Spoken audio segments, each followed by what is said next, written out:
Mayroon daw isang pamilya sa Dinalupihan, Bataan na may Santo Ninyong gumagalaw at namamasyal pa. Meron nga bang Santo Niño na palaboy-laboy o gumagala? Dito sa Dinalupihan sa Bataan, ang mga imahe ng Santo Niño ng pamilya Yap hindi lang daw gumagala, ilang beses pang araw nakuha ng gumagalaw at bumabali-baliktad pa.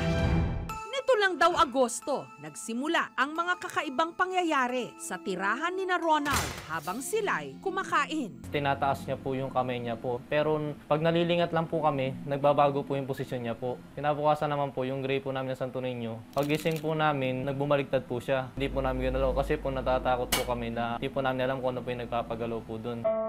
Pero bago raw ito nangyari, ang nakababatang kapatid ni Ronald na si Tony, hindi niya tunay na pangalan, sinapian daw. Sabi po na po sa akin, nagwawala po ako. Nilalagay po sa akin po yung Biblia, ayaw ora po. Sinusot po sa akin yung rosaryo, ayaw ora po isuot. Hindi ko po alam po yung mga nangyayari po sa akin. Pero nung una po, pinainom po sa akin yung tubig na dinadasalan po nila. Yung sabi po nila, ayaw ora pong inumin, mapait. Sabi, mapait yan, mapait, ayoko yan, mapait!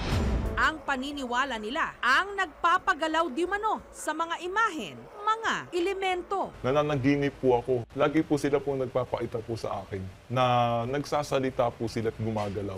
Doon po sa dulong kwarto po namin at saka po sa kusina, doon po madalas po na magpaita at iyon po ang pinamamahayan ng masamang espiritu po.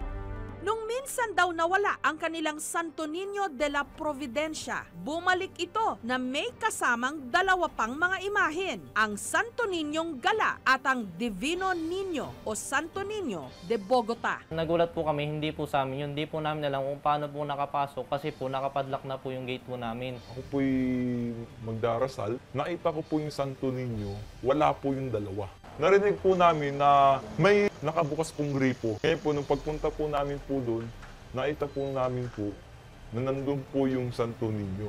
Mga nakahubad po. At saka po, mga may sabon po.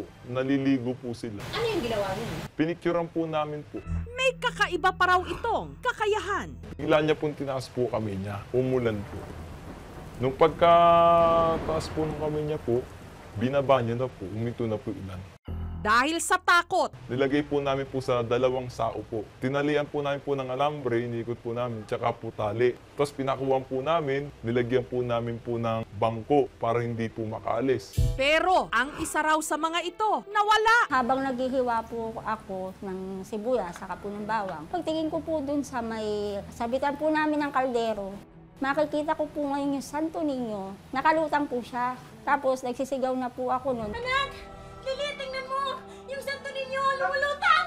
Nung pumunta na po ako room po, nagdadasal po ako, nakita ko po na bigla po siyang bumaba po. Kusa po siyang bumaba. Hindi ko na po na-video dahil po lobot po yung cellphone. Nung sunod nilang tinignan ang sako, nawala na rin, pati yung natira. Nung hinanap po namin kung saan po siya napunta, nakita po namin siya dun sa may bubong po na kapitbahay po namin.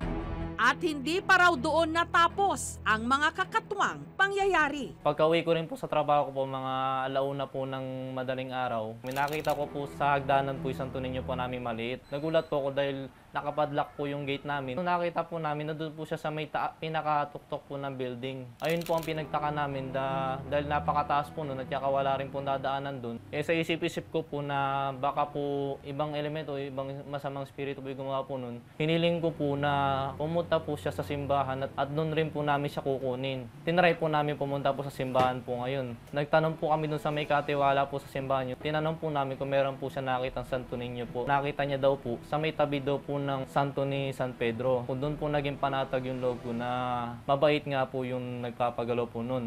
Ang maliit na Santo Niño na nakuha sa bubungan, kalaunan daw, meron ding inuuwi. Mga kakaiba pong dahon. Mala-oregano po pero mahaba ang kanya pong dahon. Yung Santo Niño namin, lumabas po ulit at may dala pong halamang gamot. Ang paa ko po noon, maga-maga po, halos di po ako makalakad. Sinubukan po namin igamot. 2 araw lang po nawala. Working student si Ronald, habang high school student naman si Tony, housewife ang kanilang ina.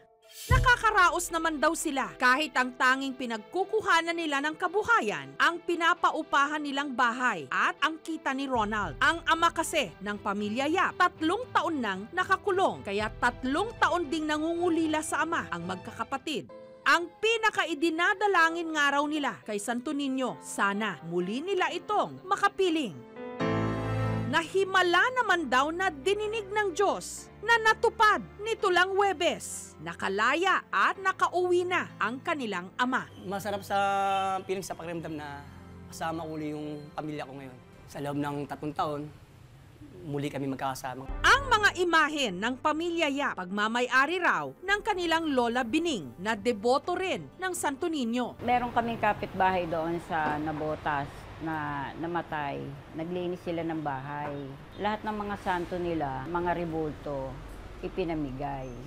Naniniwala si Lola Bining na may dalang swerte ang mga ito. Naaawa ako sa kanila. Nakukonsensya ako. Kung totoo silang banal na espiritu, bakit hinahayaan lang sila? Tsaka may nararamdaman kasi ako sa katawan ko na nagpapakuha talaga sila sa akin. Gusto nilang iuwi ko rito sila. Ang Santo Niño ay napakabait na santo yan. At gumagala siya para bantayan ang mga tao, lalo na kung may nakikitang kapahamakan. Isang paranormal investigator ang dumating para suriin ang di manoy mga kababalaghang nangyayari sa kanilang tahanan. Meron ako nakitang parang mga nakahubad na lalaki sa baba. So I suspect na yung nagpaparamdam dito sa lugar, hindi naman sila technically mga elementals, but yung mga galang kaluluwa na may galit. Tinignan nito ang mga imahen. Ito hindi ako sure kasi parang pagtitingnan mo siya parang buhay eh. Or pakiramdam mo parang buhay. So kung gumagalaw siya on its own kasi meron nakasapi sa kanya. Samantala, nito lang Martes, ayon kay Tony, ang imahen ng Santo Niño meron daw gustong ipahiwatig sa aming team. Ang sabi po sa akin, yan daw pong Santo Niño ay maglilihab. Mag-aapoy po pero hindi po nasusunog. Para naman magkaalaman na, naglagay ang aming team ng mga CCTV camera sa kanilang bahay. Kinabukasan, ipinakita ni Tony ang mga kuha ng kanyang cellphone kung saan naaktuhan daw niyang gumagalaw ang kamay ng Santo Niñong gala. Sa kalagitnaan naman ng coverage ng aming team, kung saan tumambat ang basag na bote ng mantika at kawaling nakakalat sa sahig. Bali, kanina po habang nag-uusap po tayo, may narinig po kung bumalabag po dito sa kusina po para po may nabasag. Tapos nung pagpunta ko nga po, yun nga po, naabutan ko po. Napansin ng aming team ang tila butas sa bubong na maaaring lusutan palabas ng bahay. Tanong lang kita, asan ka nung may nangyari dito? Andun po sa bubong. Ba't ka nasa bubong? Yung banal na espiritu po. Oo, anong sabi sa'yo? Sabi po sa akin, umakit ka sa bubong at makikita mo sila. Okay. Ang mga nakaitim po. O, tapos? Nung pagkakait ko po, napakarami po nila. Nandun po sa bubong tiya po, nasa puno po ng santol. Paano pumunta sa bubong? Dito. Ito po. Diyan. Opo. Nagtanong din sila sa kapitbahay ni na Tony kung saan minsan napadpad di umano ang Santo Niño. Nakita nila yung bata na may dalang bag, kalakad-lakad siya ron sa pasilyo. Yung bubong ng bahay na to, nandun yung isang binatilyo. Hawak-hawak niya yung santo, nandun siya sa tuktok. Nagtago nung nakita ko. Walang katotohanan yung nangyayaring yan eh. Napaka-imposible. Samantala, silipin natin ang mga kuha ng CCTV cameras.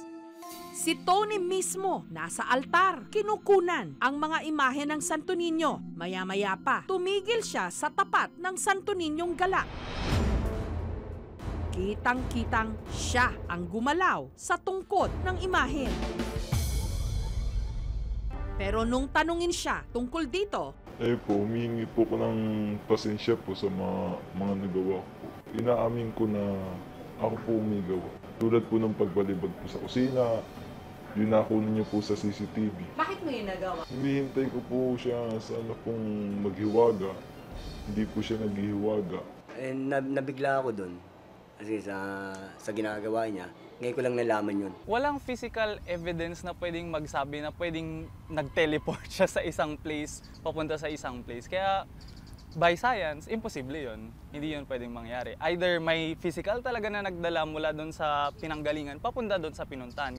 Kalaunan, ikinonsulta sa isang psychologist si Tony. Yung dati na tinatawag dito is brief reactive psychosis, kung talagang sabihin natin may delusion or may hallucinations, kasi pinaniniwala niya tayo na may kababalaghan na nangyayari. So yun yung mahirap kasi may mga tao naguguluhan dito. So talagang kinakailangan ng suporta ng pamilya, gabay ng ibang tao, lalo na kinakailangan, at hindi yung sasabihin natin na ay sinungaling siya or yung ibabash natin, mas maigi na maintindihan natin. Pinabindisyonan din nila ang kanilang tirahan. Huwag basta-basta maniniwala sa sinasabi ng iba na milagro, lalo pa kung iba ang tinutukoy ng ebidensya. Thank you for watching, mga kapuso. Kung nagustuhan niyo po ang videong ito, subscribe na sa GMA Public Affairs YouTube channel. And don't forget to hit the bell button for our latest updates.